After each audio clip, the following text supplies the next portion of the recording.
In beginning looking at the civil rights issues as they pertain to the colonial era, one of the elements that we're going to be dealing with for the remainder of our U.S. history course is the relationship in the United States between African Americans and those of European descent.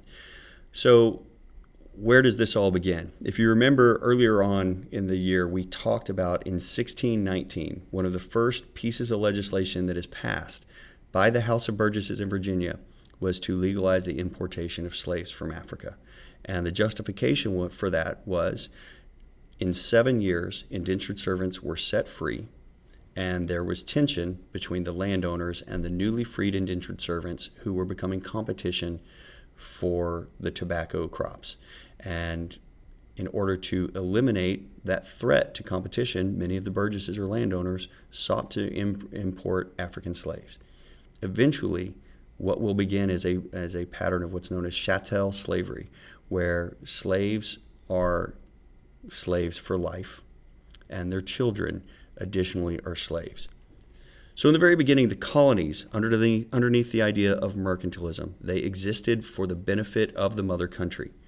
So initially, you had manufactured goods that were sent from Britain to the colonies to support them with things that they did not have access to alone in the colonies. And in return, tobacco, indigo, lumber from the middle colonies, grain from the middle colonies, fish and other goods manufactured in the colonies also sent directly back to Great Britain, and these were legislated underneath the Navigation Acts. They were enumerated articles that could only be traded with Britain. However, as the need for slaves began to arrive, you started to have a new trade network that was established that didn't necessarily always include Great Britain, and that included the shipping of rum from the Caribbean and from North America to Africa, and those would be exchanged for slaves that would then be brought to the West Indies in the middle leg of the triangle trade, which is known as the Middle Passage, which we'll talk more about in a second.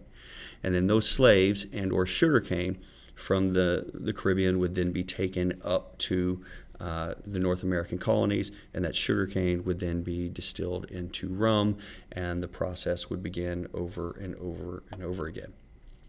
So when we talk about the African slave trade, it did not only include North America. It included all of the Americas that were importing slaves. And as you can see from the chart here in the presentation, the largest number of slaves were sent to Brazil by the Portuguese. However, there were already 500,000 slaves in North America on the eve of the Revolution. This is another example of the more diverse trade networks extended beyond the African slave trade and the various different crops and economies and markets that they were involved in during this time. One of the most famous images regarding the Middle Passage, or that leg of the triangle trade from Africa to the Caribbean or to North America, is this shipping manifest that shows how slaves would be loaded into ships. If you look very closely at the image, you can see that they are placed side by side, head to foot. Most slave traders would make a decision about whether they should have a loose pack, or they should account more room for the slave in the cargo hold, or a tight pack where they would try to fit as many as possible. They debated the merits of which was better, if you had a higher survival rate with a loose pack, or if you were willing to quote-unquote suffer losses with the tight pack. I think this image really illustrates the idea that most of the slave traders at this time did not view the Africans as individuals, but as another commodity to be traded. Lots of different pieces of art have reflected the Middle Passage, and many of them are available in the archives of the new African American Museum, Smithsonian, in Washington, D.C. And I highly recommend looking at the website or following them on Twitter because they do an excellent job explaining all aspects of the African American experience in American history, beginning with the Middle Passage. So what about when these new slaves would arrive in the colonies, what would happen then? They would then be auctioned off, further highlighting the idea that the colonists looked at them as another thing to be marketed or traded. This image right here is a flyer of an auction. As you can see here on the poster, it talks about prime healthy Negroes. It outlined them by age, men versus boys, women versus girls. It explained where they came from. It talked about when the auction would take place. Usually what would happen is, as slaves were on the ships, they would be forced to dance to maintain physical fitness. They would be whipped if they stepped out of line and did not participate. They would be forced to sleep side by side in the holds of the ship, many of them chained together.